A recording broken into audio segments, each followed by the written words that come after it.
Good evening, ladies and gentlemen. Welcome to this Lawrence Dewan Chair Conference on multitude and insurrection, Aquinas after Spinoza. It's going to be a two-part conference, one on the idea of multitude and the other one on the idea of insurrection, again in Aquinas. I got the idea for this conference tonight because I have a 3-year summer seminar on revolution, insurrections, upheavals from the Greeks up to today. And I thought, well, let's see what Aquinas does. The other reason why I thought of giving this conference is that some of you might recall that in January, earlier this year, on CNN and Fox and other networks, our neighbors to the south were talking about insurrection because something was happening on the Capitol Hill in Washington. So multitude and insurrection. Why multitude?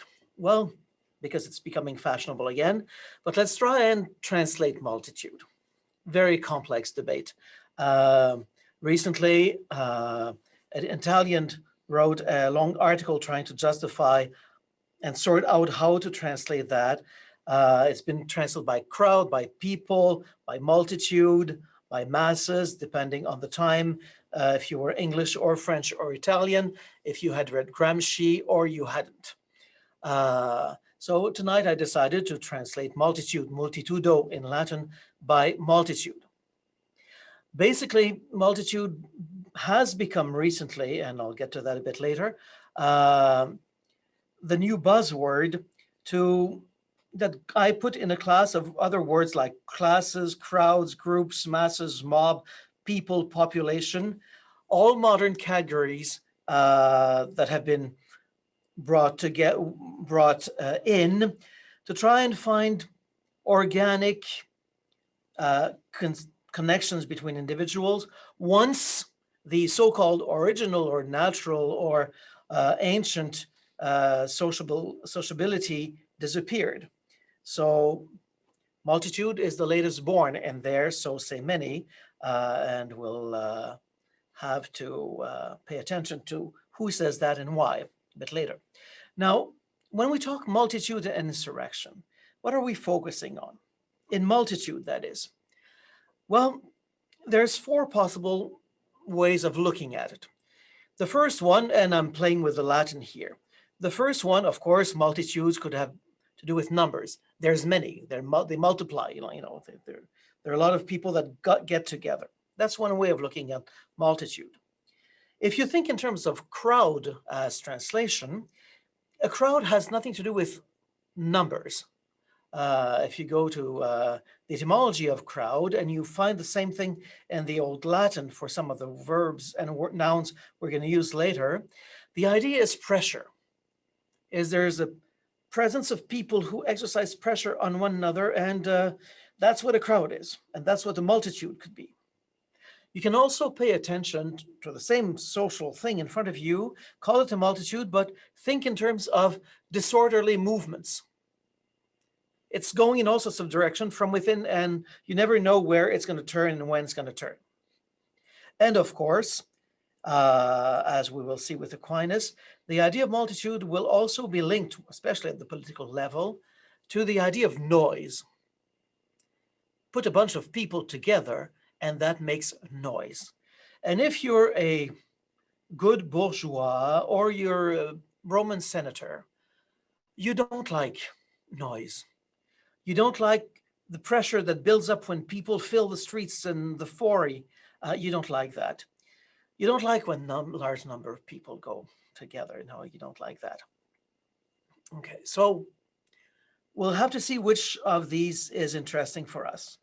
But remember, it is multitude, class, crowd, and all those words for me are, in our normal understanding, modern understanding, they're trying to talk about sociability. Now, at the beginning of this talk, I want to present 2 different types of reaction in relation to multitudes or to insurrections linked to these multitudes. The first one, I must thank Vincent, who's with us tonight, because it's his fault. We do introduction to philosophy together, and he's redirected me to a paper I had read years ago by a certain Mr. Hamilton in the pile of Federalist papers that he has. It's the introduction to the Federalist paper number 9, for those of you who are interested. Now, Hamilton is horrified, as you will see when he hears about multitudes arising, insurrecting. Here it goes. A firm union will be of the utmost moment to the peace and liberty of the states as a barrier against domestic faction and insurrections. It is possible to read the history of the petty republics. It is impossible to read the history of the petty republics of Greece and Italy without feeling sensations of horror and disgust at the distractions with which they were continually agitated, and at the rapid succession of revolutions by which they were kept in a state of a perpetual vibration between the extremes of tyranny and anarchy. You've got to love old American rhetoric, okay? Why is he so disgusted? Because he's a good modern. And good moderns, they're funnily good Romans, they want foundations. They want something that's grounded, structured, and that will last. And they find the Greek political experience totally, utterly horrendous. We need to go away from that. And multitudes bring that about, especially when they start moving towards a capital or other places. I suggest, for the remission of your sins, you read the rest of this first paragraph, because multitude is equated with tempestuous waves of sedition and party rage. Okay, so you don't want multitudes and you do not want insurrections. We want law and order. So multitude insurrection equals horror. Now, there's another author recently, Negri, who wrote a whole book called Multitude. And the whole book he writes has to do with war and democracy and these type of things. He celebrates multitudes. Let me read the beginning of his book, one of the section. Political action aimed at transformation and liberation today can only be conducted on the basis of multitude. And he'll describe multitude, and we'll get back to that later. But the interesting thing is that as he thinks through, he enlists Madison and the Federalist Papers as having understood the importance of the movement of the multitude, of its upheavals, as part and parcel of what requires to be part and parcel of what a good republic is. And let me read Negri on Madison.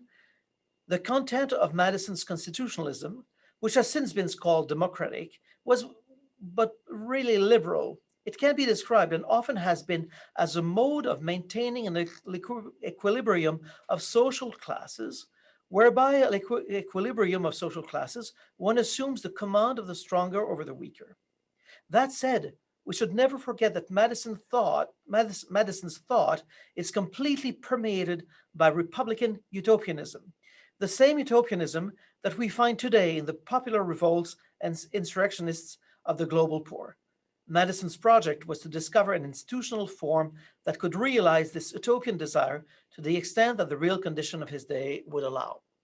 So you may decide if you're Hamiltonian or Madisonian in terms of multitudes and or of the problems linked to the way of understanding insurrection. Okay, so I wanted to cast that first very, very political aspect before plunging into where and why we're talking about multitudes today. Negri, in his book, which received major criticism, first and foremost, focused on Spinoza. Not the Spinoza of the Ethics, nor the Spinoza of the Tractatus Theologico-Politicus, but the Spinoza of the political treatise, which he left unfinished at his death. And in that book comes up the idea of multitude, influenced by Machiavelli, which Spinoza had read in between. Now, what is interesting, and this is why I'm giving this talk in the Dewan chair, it's because most modern political philosopher or people in political sciences will say, well, the idea of multitude as something different than the people or just the masses or the crowds or things like that is a modern thing. In the old days, before that, we never thought in those terms. And basically, I went back to Aquinas to see that, well, Spinoza could have read Aquinas and have had a sense of multitudes, and Negri could have read about it too. And when we look at his definition of multitude at the end, we'll see that it could have ended up being much more fun and less problematic had he read Aquinas. Of course, I'm biased, you know. So let's suspend for a few minutes this political idea of multitude, and let's do a bit of metaphysics. I promise I won't be long. Why? And Walter knows that. It's because I don't know anything about metaphysics, so I just kind of throw it in and I'll put it out, and the metaphysicians in you won't have to be afraid of my saying horrendous things. In the final of the Sophists of Plato, you know that he's been tracking in that dialogue the Sophists, trying to nail them down and imprison them and show them they're wrong. The last trick Plato invents is metaphysics, but a strange metaphysics, the metaphysics of the couples in terms of the one, the many, being and non-being, and these type of things. So starting there, all the way down to the very, well, recent, not so much anymore, but Paul Ricoeur's Oneself as Another. In his last study of that book, study number 10, he promised, and he died before delivering his promise. He said, after all of what I've been talking about, the same and the different and the one and the many, in terms of personal identity, we should go back with Levinas to Plato's Sophist and the one and the many. So from Plato to Ricoeur, the one and the many as a couple has been at the heart of Western metaphysics.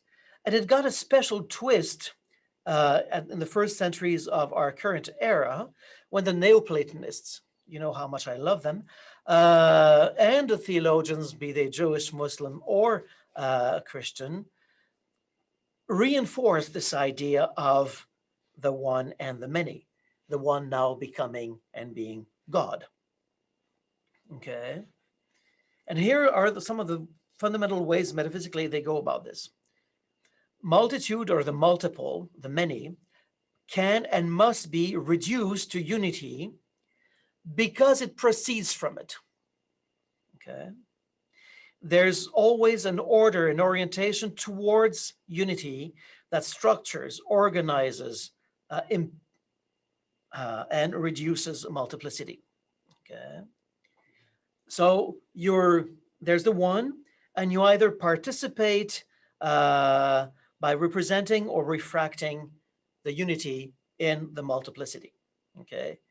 And anything that becomes multiple, many, is seen as a loss. Okay. Or to put it differently, multitude, insofar as it's oriented towards unity, whatever the level it's on, is lived as something euphoric, something good that brings about joy. And as soon as you talk about disintegration of unity towards the multiplicity, there is bound to be some sadness. Okay. So the question is, the metaphysical discourse on multiplicity and the one. What type of impact does it have on the constitution of the multitudes politically? In Aquinas, that is, okay? And it's very interesting when you read secondary literature and when you read modern commentators of Aquinas from John of St. Thomas onwards, the metaphysical framework invests everything. And of course, it's all about unity, and this going towards unity will politically be seen as the unity of the people at some point, or the unity of the power, and things like that. I want to show that for Aquinas, it's not so clear that we need to read the political and social multitude in such a metaphysical perspective. Okay. I will emphasize, of course, then the complexity, the diversity, and the movement, and what can happen within the multitude. Insurrection will be one of those things that can happen near the end of the talk, but I'm interested in a very unstable, in a way, multitude, much more than a metaphysical unity or process of unification. Now, if you open Aquinas' corpus, you'll see that he uses multitudo to designate the people, multitudo populi, in many places.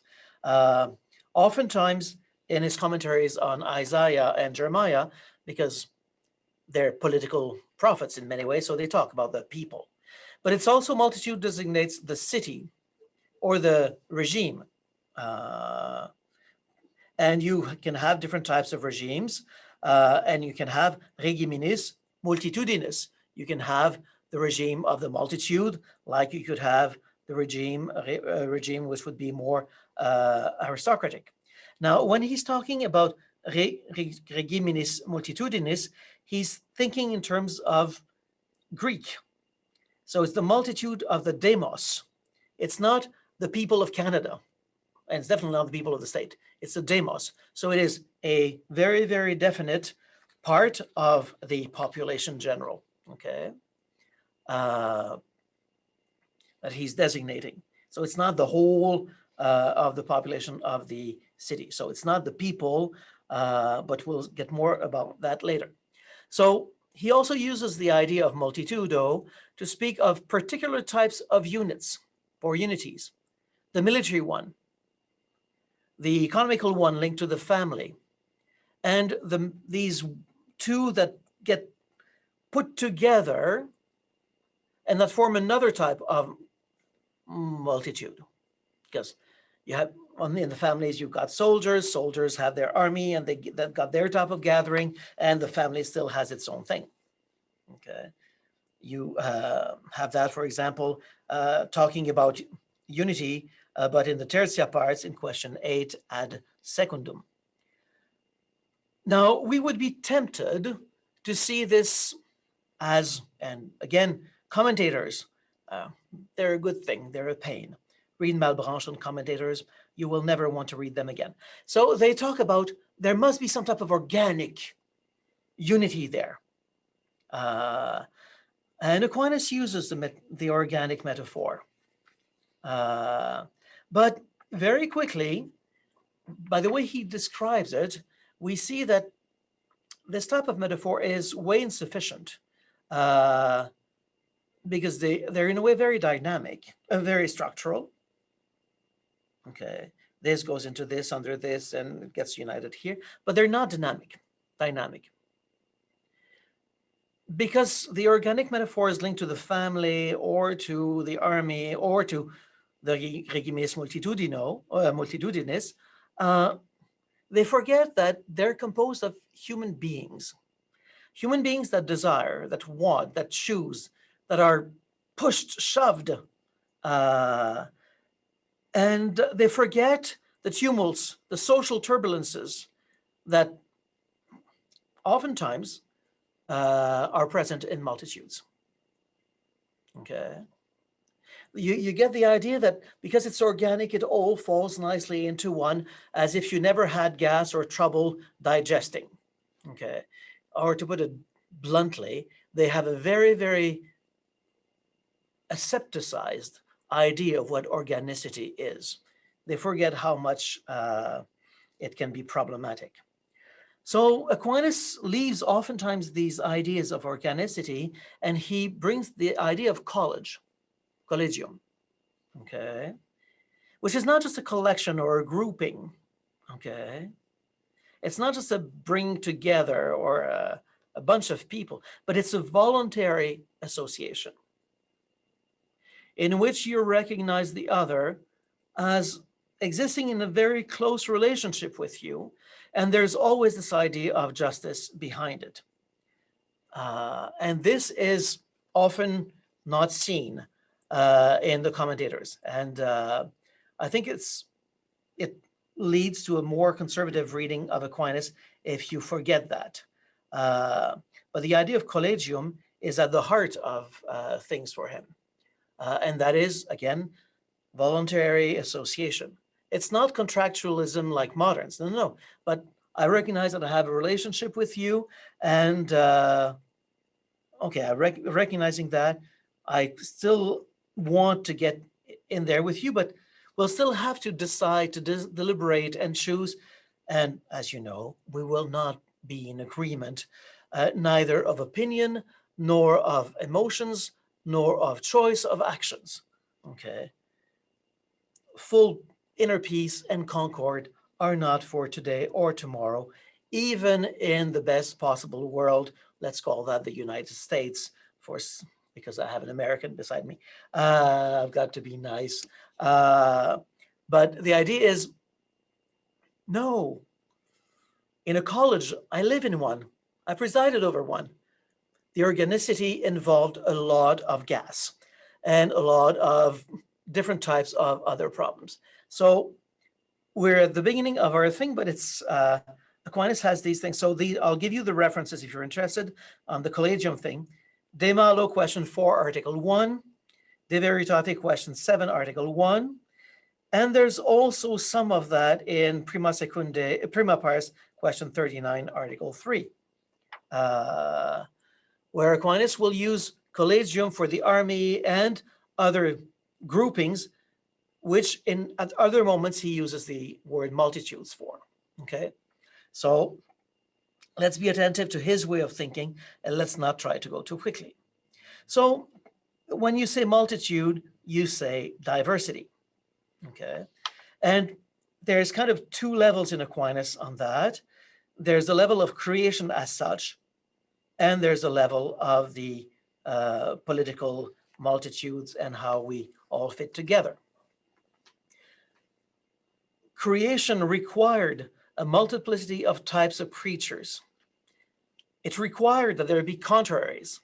And if there are contraries, that means there will be some sort of tension. There won't be unity. And the idea, the image Aquinas is used, especially in Contra Gentiles 371, is you'll find in creation the just people that have to be patient because there are persecutors that are really working hard to make you earn your heaven. Okay, so you see, and I insist, I chose that quote because, again, it's a question not so much of just I am there beside you because I was born from you, or I'm in the same army, in the same cohort, or whatever. No, the just and the persecutors are individuals who have made ethical choices, who have made political choices. They have chosen means of being with one another, maybe not the good ones, okay? And this diversity with these contraries and all that can go together and be together because there is an organization, an orientation that is rooted in God's unique and wise providence, okay? That extends both to natural things and those that have their proper will. But the idea that all the creatures are good in of themselves, if you want. And the idea of that being all oriented by his unique, wise providence, that's very nice for creation and from the theological perspective. But however well Hamilton and others want our governments and forms of governments and regimes to be working well and being united, I've never seen, but I'm still young and I haven't looked everywhere and all centuries, but I've never seen a unique, wise providence being able to impose an orientation in an efficient way to a multitude in politics.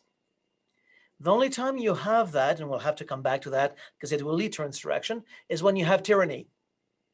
And that's when, for Aquinas, the multitude can rise and can create an upheaval. So it's fun. When we come to the political multitude, it's very improbable that the wills of everyone and of each one will orchestrate and organize as a well-oriented understanding of good, because all are not looking for the same thing, be in terms of honor, recognition, or money. Because in any political group, not everyone is starting from the same place. I suggest you go read Contra Gentiles 3, 135. You'll have that, and it comes in 136 again. It's a recurring theme in Aquinas. If you move beyond, there are human beings all oriented towards their happiness, in a concrete political social situation, not everyone has the same understanding, not everyone has the same needs, not everyone has the same capacity to satisfy the needs, even the most basic ones, okay? Not even bringing in yet the fact that because of the diversity of forms of life, like I'm religious, some are married, some others are not, some live in other types of groupings or aggregates that have their own inner logic, not everyone will be thinking in the same way. You need to get people to collaborate together, okay, to produce laws towards the common good so that there can be peace. But this can only happen, even in the best of regimes, by a discussion where there'll be diversity of views, irreducibility of opinions, because we are not talking about truth and false or about the good in itself. We're talking about possible paths towards the end and the peace. And there are always, depending on where you are and where you, how you see things, you will not be able to see peace in the same way. Go back to Aristotle's Rhetoric, Book 2. If you're young, beautiful, rich, and in good health, and you're all your life you've had chance, you will not be able to see and think and argue and understand the old, cynic, desperate, impoverished, unhealthy, old, grumpy man. I'm quoting Aristotle here, revising the Greek.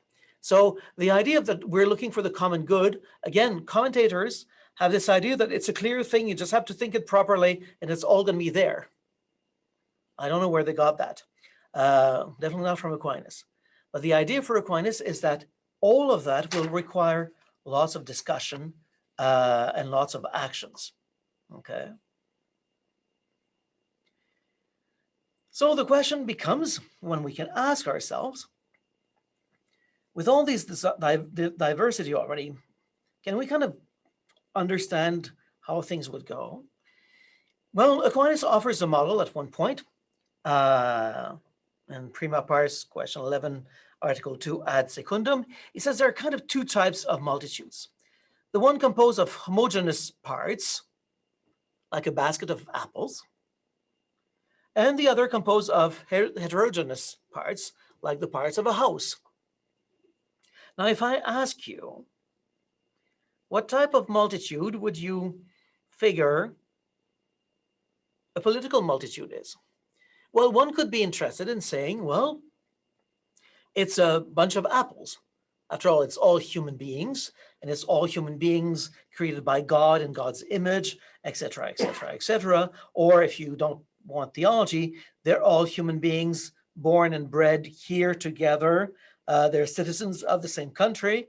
So a Québécois is a Québécois is a Québécois. And then you have a French who's a French who's a French. And you can lump them together in that.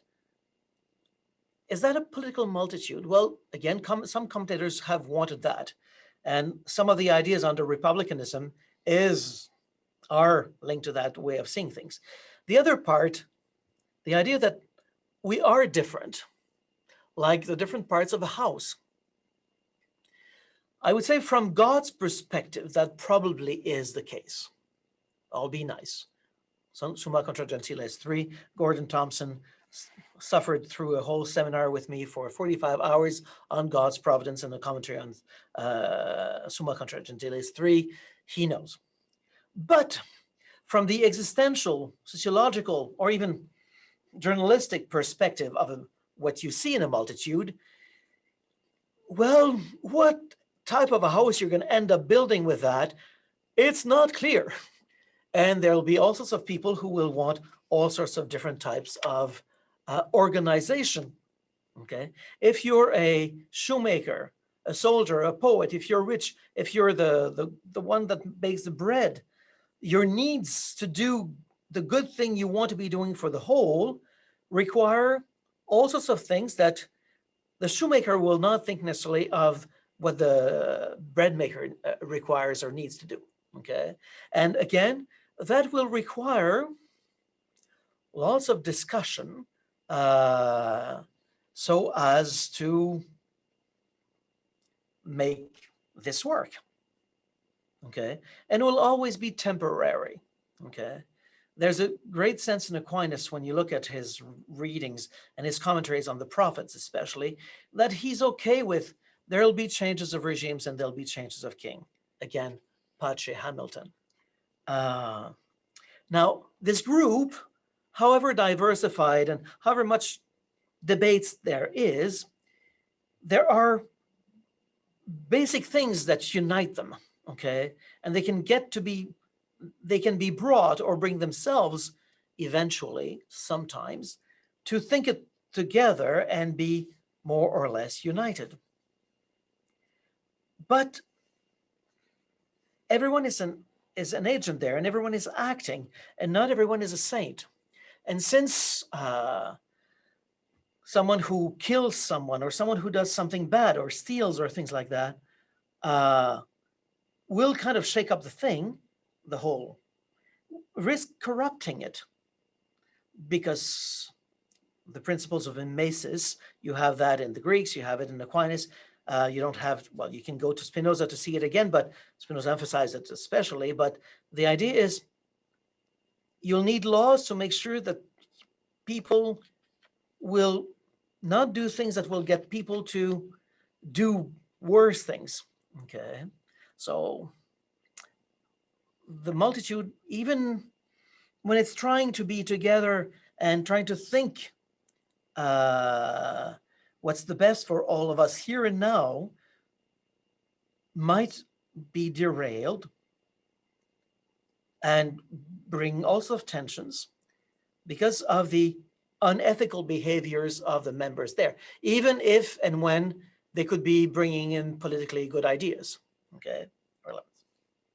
So the unity will not be perfect, but the multitude will not be perfect either. Multitude can be corrupted or can be imperfect. It's the way Aquinas talks about it. And he goes on in the Secunda Secundae, question 70, article 1, ad second, to how it can be destabilized and thus corrupted. But he eventually emphasized that whatever group, and he takes that partly from Aristotle, you'll have three basic groups. You'll have the ones he calls uh, uh, the perfect ones, the principles. And there's a multitude of them, but not that many, okay? Then there are what the ones which he calls the vilis populus, okay? And there are not that many either. But he's interested in the middle group, very Aristotelian. You see, you create two foils and you say you're looking for the middle. And the middle, this is interesting, calls it populus honorabilis. People who will be acting so that there's some type of recognition, some type of honor at work.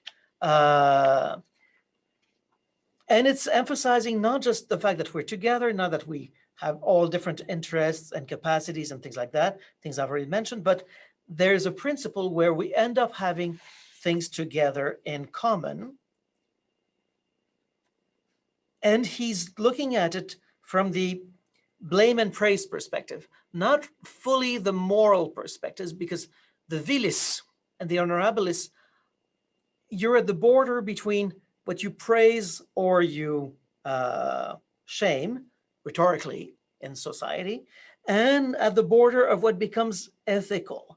A few years ago in a seminar with one of the participants here, we discussed a lot about the idea of honor in the idea there. But the idea is, in all these three groups, you will have some that will be acting morally and others who will not be acting morally, on top of the political differences, thus engaging a whole set and series of emotions that make thinking more difficult. So can we see to it that the corruption that can happen and thus make the multitude more and more imperfect be avoided? There is a way, and it has to do with laws. We won't be talking about law. There's going to be a conference on law next year.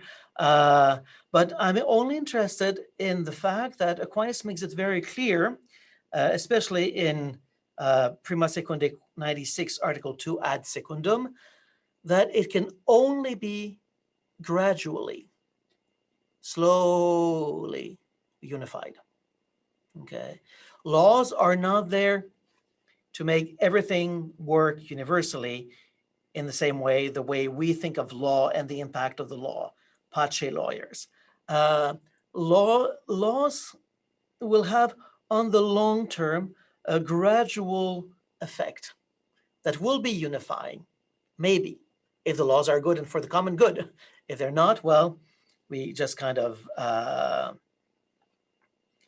go wrong. So we started with this. There are people, they're diversified, they're multitude. It's from different angles, you can see the diversity and I've insisted on the possibility of it not totally be adjusted already. And whatever orientation there might be theologically and teleologically, if you want, the experience of it is not necessarily there. From there, I move to multitudes can be imperfect because of concupiscence and, in that sense, of moral imperfection. It complexifies the political and social thing. But not only that, so not only do you have the multitude that can be imperfect, multitudes as such can sin. Secunda Secundae, question 108, Article 1 ad 5.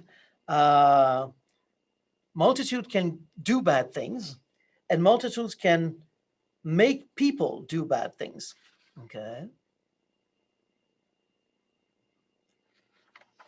And, well, you've got to tolerate some, and you've got to do away with some others. That's still the place for the law. Okay.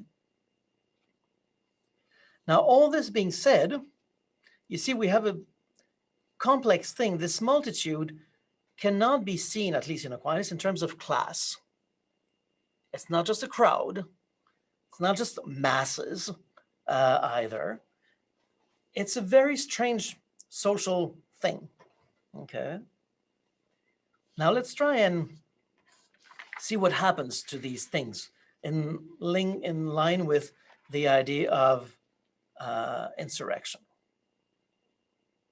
And in order to go there, because of the wording of Aquinas, let me bring in a word that he uses a few times, and that's partially with multitude and partially not. Turba. Okay. Turba is the word Jerome used in his translation of the New Testament to talk about the crowds that were following Jesus. So when Aquinas uses turba, he doesn't use it necessarily in the sense that you have in classical Latin, where the turba is, the people, those that are walking in the mud. They're down there and they're all muddy and they stink and things like that. And they're rowdy and you don't want anything to do with them. But he defines the turba in a way that is close to what we have with multitude, and that's why I bring it in, because it's composed both of wise people and of simple ones. Okay. And it's very interesting because we think that wise and simple are totally opposite, but if you think about it, it's much more complex than that, but that will not be for tonight. Okay. So why do I bring turba? Is because after all I said about the multitudes, they cause, or there are, the occasions of perturbations or conturbationes. So you've got two Latin words, perturbare, perturbatio, and conturbatio, which are not exactly the same. What's a perturbation? I'm trying to have my siesta and I don't know, Sarah phones me, the phone rings in my room. I kind of jump and I'm very perturbed. Or 2 years ago, almost to this day, I learned that my dad was dead, died early in the morning. I was about to enter in a classroom. I was kind of perturbed, okay? Agitated, embarrassed, confused, okay? And it's about disorders and things like that, okay? So you've got, and this is important because Hamilton's imaginary or fantasy is that whatever multitude you have, it will bring about stasis and cause perturbations. What Aquinas has is there are multitudes. They are the condition of the emergence of the common good. They are the condition and the occasion of the legal system, both in its making and its application and in the effect, okay? But perturbations can happen in a multitude, or a multitude can cause some, okay? And how does that manifest itself? Well, disorderly movements, angry gatherings, which will have lots of clamor. Now, what's a clamor? Oh, it's noise, I know. But it's more than noise. Vox clamavit, there was a voice screaming in the desert. Well, when you're clamoring, you're stating an anger. You're stating a reason for an anger. You're pointing towards something that is hurting, okay? Of course, it's going to be confused because in any multitude that is perturbed, not everyone is perturbed exactly in the same way. I don't know if you watched earlier in the last few months, Black Lives Matters or Les Gilets Jaunes in France or Podemos or Occupy. Very interesting. You've got all sorts of slogans from different subgroups and they clash. There's oftentimes incompossible. But they all point to micro problems of justice. And they're angry enough to get to the street and start talking. Okay. And of course, if you're a good Stoic person, you're going to say, like Martha Nussbaum, anger is not a good political thing. Well, for Aquinas, anger can be. Anger needs to be able to get you to see the injustice and try to do something. But a multitude, as multitude, does not have the time, the capacity as such to sit and get all the legal niceties to make the injustice go away. But until it applies the proper pressure on the proper groups that can make that legal thing and that can pass the law, do you think anything's going to happen? The answer is no. Human beings being what they are, and look at the history of politics, on the whole, people have had a need to be pushed to think through the common good and the needs for changes in any situation. And it usually happens because you've got this troubled, disorderly, brouillon, we say in French, confused, embarrassed, troubled groups of people who, if you ask them to write a proper dissertation, they would not manage to do it. Okay? But they're suffering and they've got utopian hopes. And it's in and through that some people who can read and write sometimes might even get to eventually write something that makes something of the hope real, now, here, and something of the injustice disappear. Okay? But however much Aquinas mentions these things, he does not want that to happen as seditio. Definitely not as tyranny, but definitely not as seditio. Why not as seditio? Because seditio, which is something kind of bad, not as bad as war, but it's one group trying to harness the multitude so that the interest of that group topple the group that's already in power. So they're not working for the common good. They've got their agenda, and they basically want to take power over the other. They might be better morally in all sorts of other ways. I don't mind. But what Aquinas is saying is that they're not thinking about the common good. So seditio as such is bad. But seditio as such is a vice against charity. But before we get to the vice, we've got to get back to the reality, because not everyone is vicious. What it means there, it's something that you find in the Constitution of Athens of Aristotle, which Aquinas had not read, is the idea that the clamor can be articulated. And you need people to articulate it.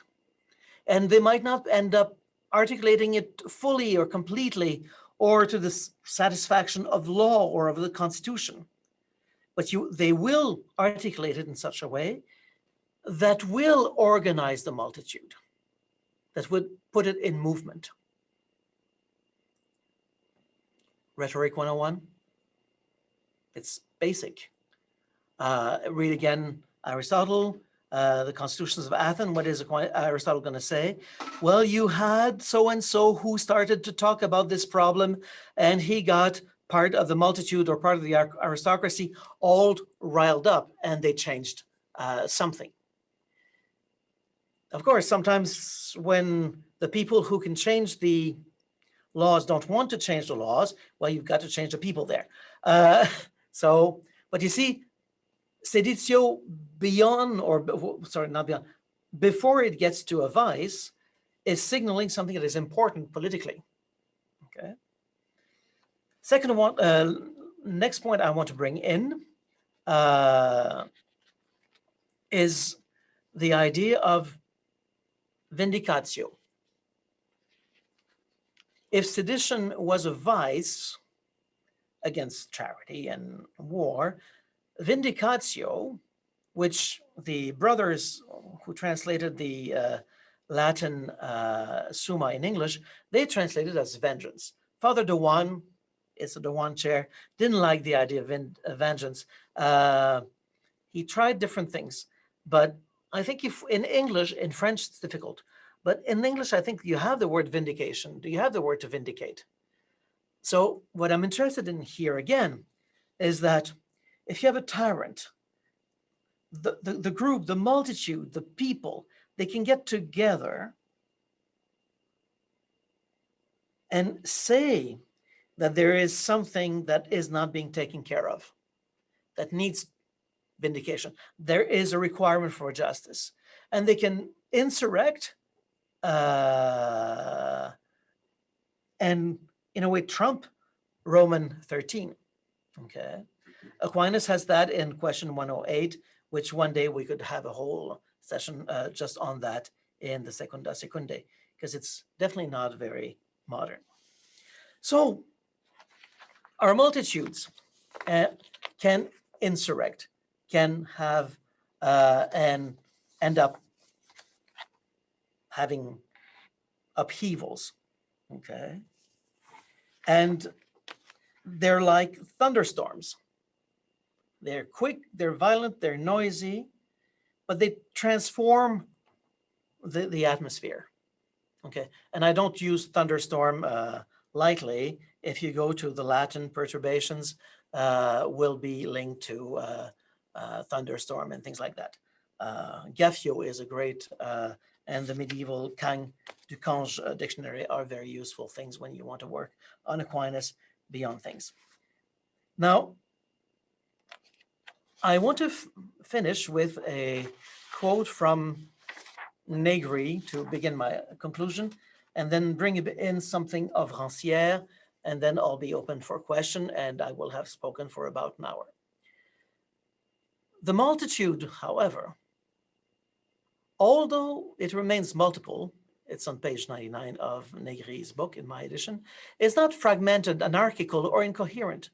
The concept of multitude should thus also be contrasted to a series of other concepts that designate plural collectives, such as the crowd, the masses, and the mob. Since the different individuals or groups that make up the crowd are incoherent and recognize no common shared element, their collection or differences remain inert and can easily appear as an indifferent aggregate. The components of the masses, the mob, and the crowd are not singularities, and this is obvious from the fact that their differences so easily collapse into the indifference of the whole. You see, Aquinas would not want this collapse to happen. He writes that because he thinks of Adorno, who wrote on the masses and things like that. Moreover, these social subjects are fundamentally passive in the sense that they cannot act by themselves, but rather must be led. Think of the Communist Party that is there to conscientize the proletarians, conscientisation, we say in French, of the masses, and things like that. And you've got mob leaders, populism.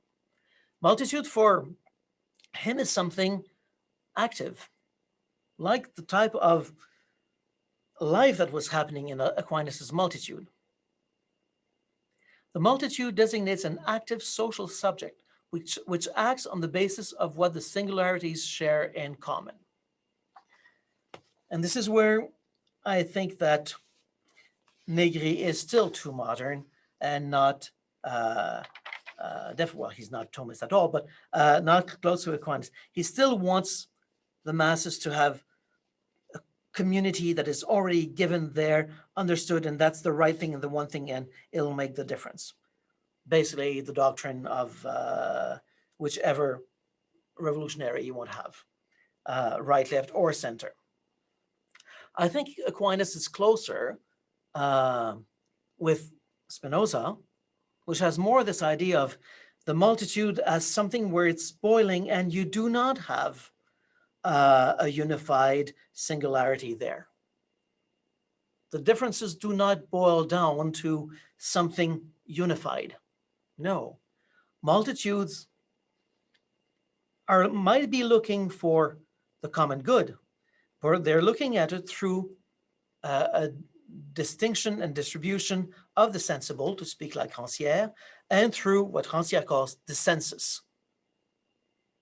That is, they're looking through it with what they find, how it affects them, what they have a right to, and what they see others having a right to, and they don't have access to that. And they start thinking and moving, sometimes rightly, sometimes not so rightly, sometimes very altruistically and virtuously. Not everyone is virtuous. So sometimes just by sheer self-interest, but it's that inner boiling that is very interesting, I find. Okay.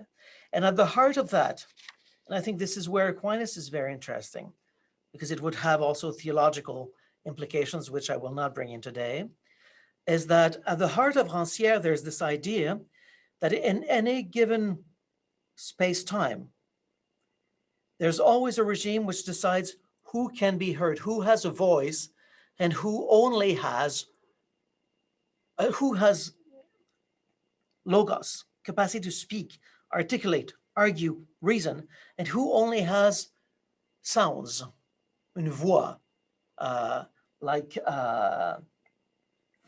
animals that express basically emotions. Okay. And you have in the 19th century, in modernity, also people who say when the masses clamor, it's like a bunch of animals saying, I hurt, but in and of themselves, they cannot do anything. Okay. Aquinas does not agree with that. He thinks that in the multitudes, you have both sounds, emotions being clamored, voices in that sense, okay, and rationality and capacities to think. But it's never a given thing. There will always be someone who will want to reduce you to a voice and not to a capacity to think. And some days you can be made to think or believe that you only have a voice. Now, those of you who know me and see this white thing know that I'm a Dominican. We invented, and it's very interesting, well, we didn't invent, but we pushed it forward very importantly in our deliberative assemblies, the distinction between passive voices and active voices. The idea is that at one point you can say, yeah, I want this, I agree with you. But then after a few more years in the order, you can say, before I say yay or nay to this, or before you elect me to this or that, I think we should think like this and argue like that. And I can get others to say, yay, you're great. Well, that's not what they usually say to me. But you see, the idea is we have this capacity, which Rancière cannot think. You either have reason or you have voice, and you fight to get reason and not to be reduced to animality or even less. But I think in Aquinas' multitude, we have it's not really a concept.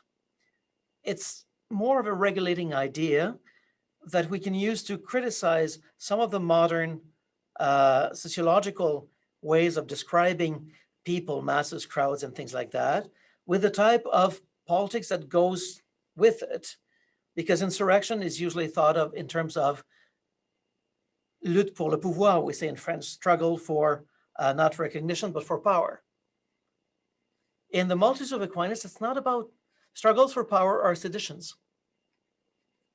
But the type of movement he wants are struggles because we're struggling to articulate and think through, accept as something that will be uniting us peacefully so that we can act more and more morally together until kingdom comes, because before kingdom comes, there will not be perfect peace nor perfect concord. But that's what multitudes are. And that's why we need to hope that there will always be upheavals, some insurrections, and why not a few revolutions once in a while. Otherwise, there's no politics.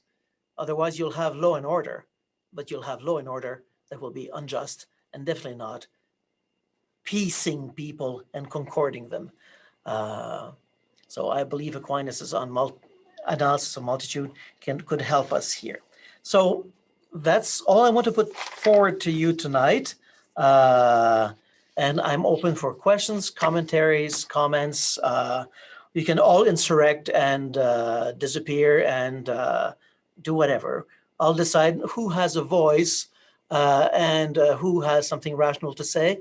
But for me to be able to figure that out, I need first, if you have some noise you want to make that will decide if it's rational or not, you know how it works. You got to show this little hand to me and I will invite you to speak. Walter, please. Yeah. Yes. Going back all the way to the Greeks, the one, the many issue. I feel that how can I put it? What comes with Christianity, what comes with you can go Aquinas primarily we're speaking about, but the idea that it's not really a question of one and many, it's a question of one and many ones, in the sense that image of God comes into play. An image of God is not a tyrannical participation. It's not an absorption. Okay. And it bestows upon each the quality of the one to such an extent that the common good, Maritain, of course, the common good always has to flow back onto the person, each and every person. When you do that, and of course it's a struggle given our sinfulness and our fallen situation, et cetera, et cetera. Of course it's a struggle, but when the struggle is in that direction, the full integrity of one is always respected, so that the tyranny of the group or a clique or whatever will not gain hold. One is always fighting against that. And with Michael Hart and Antonio Negri, I find that their multitude collapses in the end into an immanence. Transcendence isn't clear, whereas of course Aquinas, Maritain, the transcendent is very important. So that the one, it becomes always a unique one, irreplaceable, not part of any mass, whether it be a multitude of singularities, as they express it. I think it still retains an immanence. It never attains the transcendence of each. That needs that absolute respect. And that respect would bring, of course, a methodology too, of how you treat the one that one disagrees with, the one that one argues with in conversation, or hopefully prevents from getting to much further conflict. I don't know. I just wonder if any comments on that, the idea of a multitude of ones as opposed to a multitude that collapses into an immanence or comes under the tyrannical in one way or another. I don't know. The multitude of ones, I'll grant, because I'm a good Christian. Doesn't always show, but I think I try to be at least. But the idea is, Aquinas, when it comes to the politics, in a way that is definitely not Maritain, and we can work that out at Maritain Association next year, but he's in a way more Aristotelian, in the sense that there is a space for him for groupings in terms of not so much ones, but let's call that hurts, okay, or desires and things like that, that will end up having a logic of its own within the multitude, okay? He's not, even when he talks theologically about ethics, his understanding of status and social positions, which is very medieval, we have difficulty to grasp that. And I believe Maritain forgot that because of his personalism. And when he speaks about subsidiarity, the different groups will be institutional, okay? And in that sense, will never really give rise to the workings of the multitudes I've been trying to point the way Aquinas is doing it. I think it might be just because I haven't read all of Maritain, but I always thought that the making everyone a person, I don't disagree with that, but for Aquinas, when it comes to understanding the political dynamics, we need to have to bracket that partially, okay, to see the different groupings and the different logics there. And it's once that's set, that you bring back, okay, each and every one of those are still ethical actors. In that sense, you would say person, I'll say ethical actors that end up making choices right or wrongly for themselves or for the common good or for the good of their groups. Okay. So there would be more mediation, I would think, in Aquinas than there would be in that sense. But in that sense, Maritain, it's me and the state.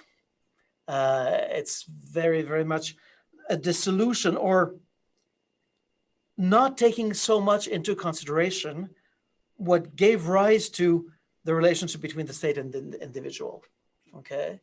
And if we had more time, I could show that Hobbes starts with this very social fabric that is all full of tensions and people wanting to show off and shut others up, et cetera, et cetera. And you get the idea that, okay, the Leviathan and the contract will solve all of that.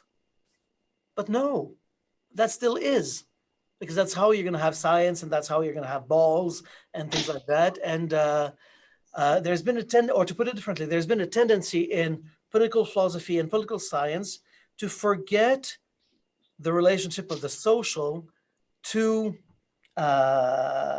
politics as it is still happening on the one hand. And in that sense, I would want to complexify the one into one. Or if I'd keep it, I'd play a lot on the corruptive aspect of sin. But you see, Aquinas is not, he brings in sinfulness in a second moment. The first moment is what we would call sociological, okay?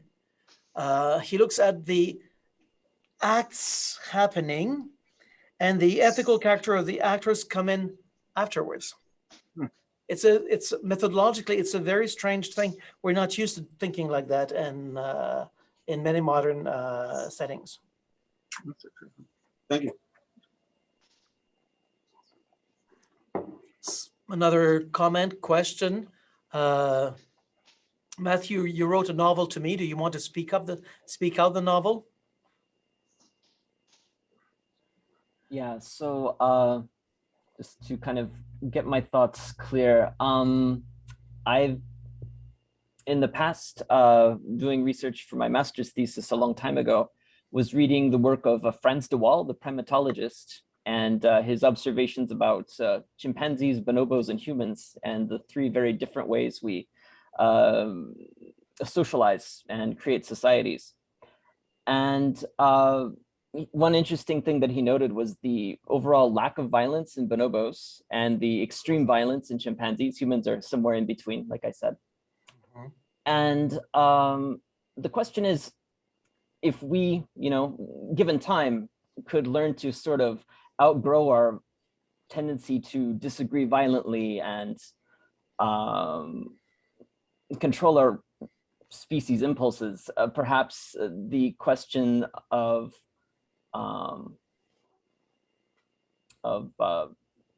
disagreements and insurrections and that sort of thing will be kind of relegated to the past. It's just that we're still experiencing the growing pains.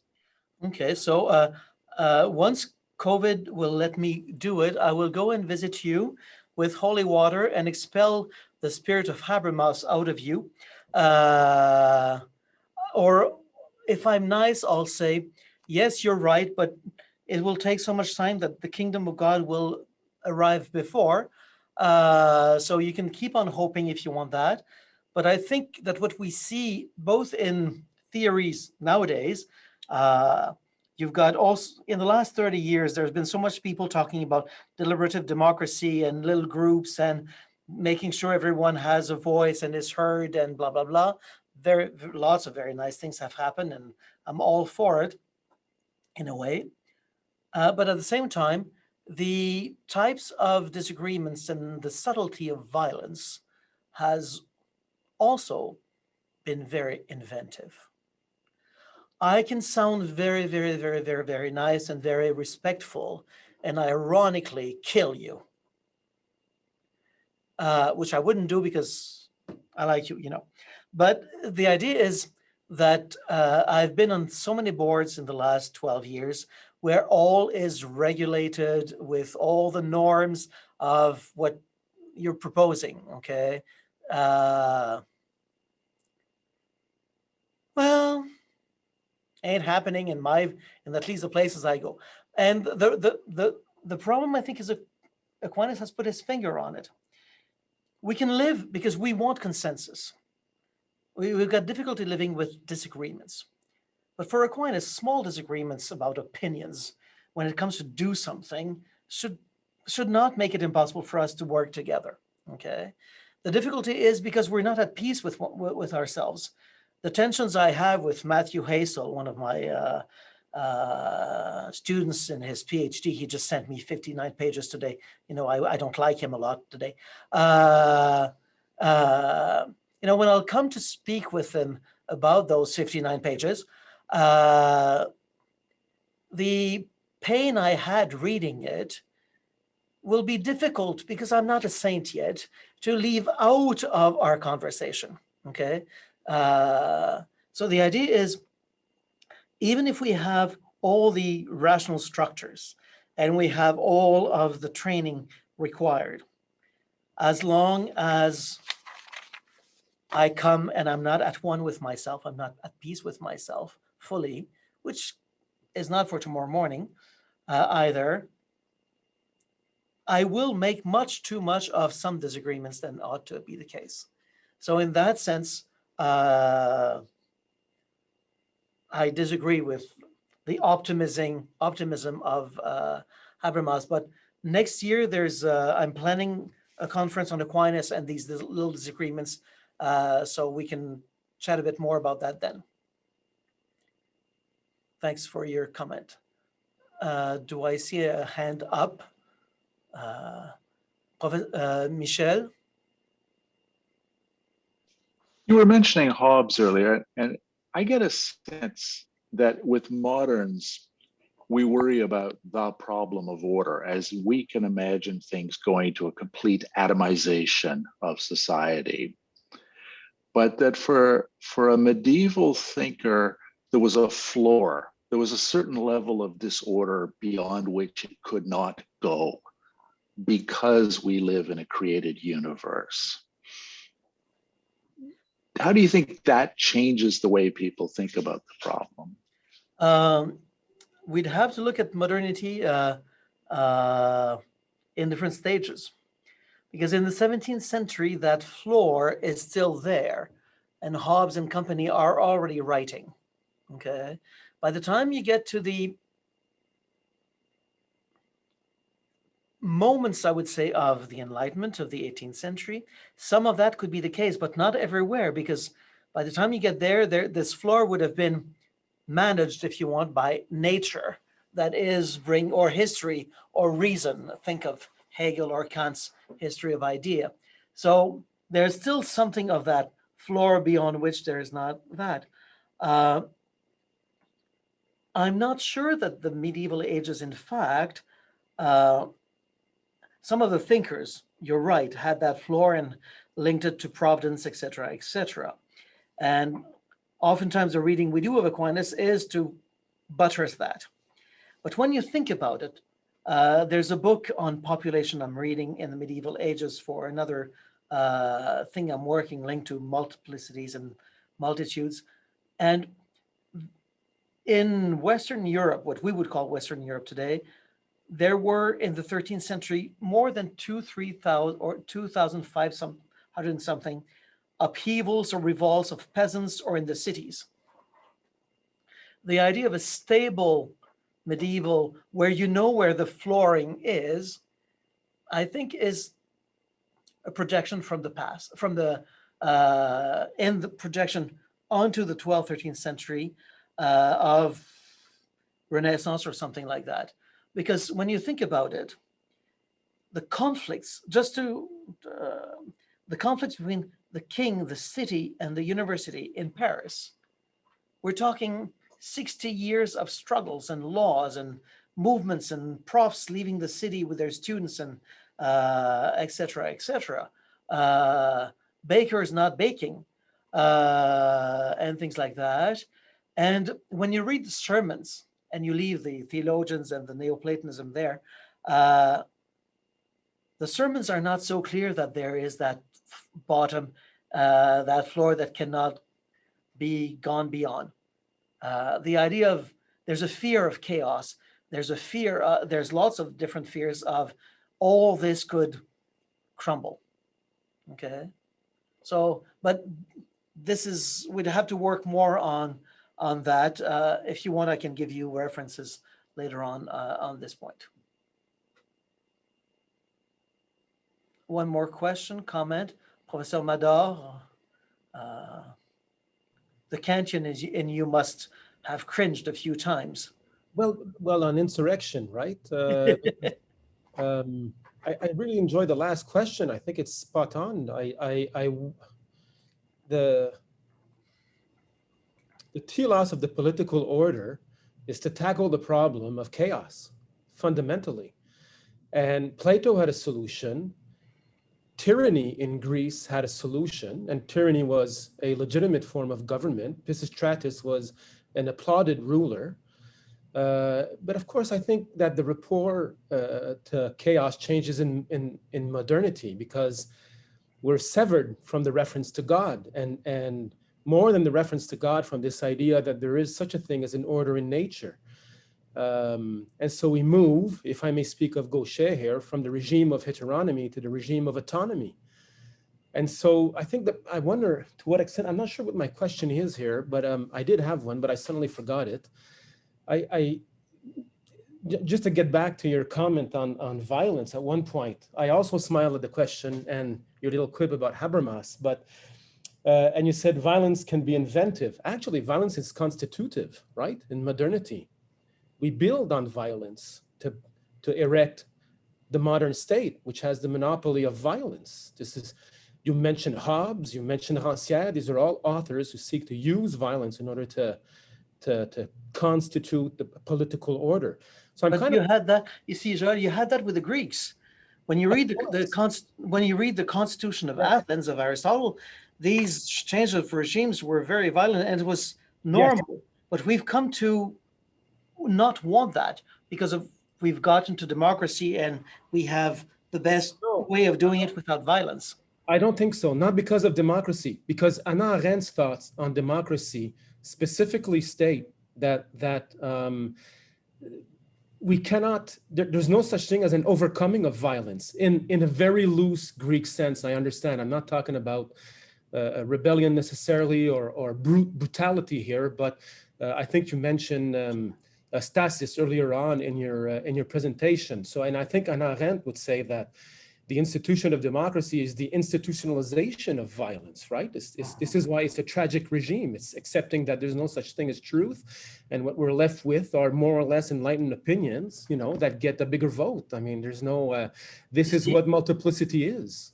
I would agree with you but I'm not sure it's tragic because I'm not much of a drama queen, but I get the idea, but yeah. I would say tragic in a Greek sense, neither good in the Greek sense, yes. And we must remember that some of the Greek tragedies ended up in laughter. They were not all ending, everyone was blind, killed, or dying. So in that Greek sense, yes. But there was a moment in modernity where we thought that democracy was it and would do away with all. And that's what you have with Hamilton. Hamilton wants, we've got a firm constitution, we will have put an end to violence and factions and seditions and things like that, and we can move on afterwards. I think that we've recovered from, and we still need to recover from, to really get to the understanding that nothing is gained political regimes are all frail, fragile, vulnerable, and there's a need to work together. And the way we work together is not slogans and campaign platforms and promises necessarily once every 5 years. But if there is to be what people call democracy, it will have to be something where citizens will be much more active than where we are in our representative types of liberal governments today. But that takes us away from insurrection as such. It's how we could do without them. But I and this is why I started that 3-year seminar, and I presented tonight on insurrection and Aquinas. I think upheavals and insurrections are part and parcel of what humanity is and does, so as to eventually invent politics. The day there won't be that, there will be what Rancière would call police, and you will not have politics anymore. Yeah, well, for Rancière, there's always police. There's almost never any politics. But yeah, you're right. But there are for Rancière, there are some interruptions or intermissions. For those of you who do not know Joël, he's a philosopher, political philosopher, and we're working with a poor student on a thesis on Rancière and these type of things. So we have fun, and I suggest all of you to read Rancière. It's a good read. So if there's not any other questions, we can discuss more in other forums. Just want to announce that next week there will be the last conference of the Dewan Chair for this academic year. It's going to be in French on just war, and the conference will start again in September next year, alternating French, English as we go.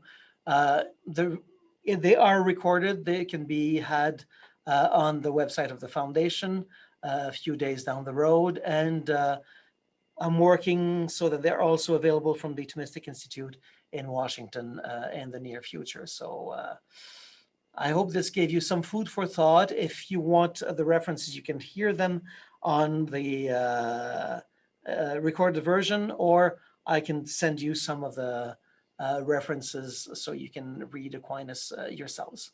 So enjoy the evening, and thanks for being there. Thanks for the foundation to help us make these things possible, and see you soon, all of you. Bye. Thank you.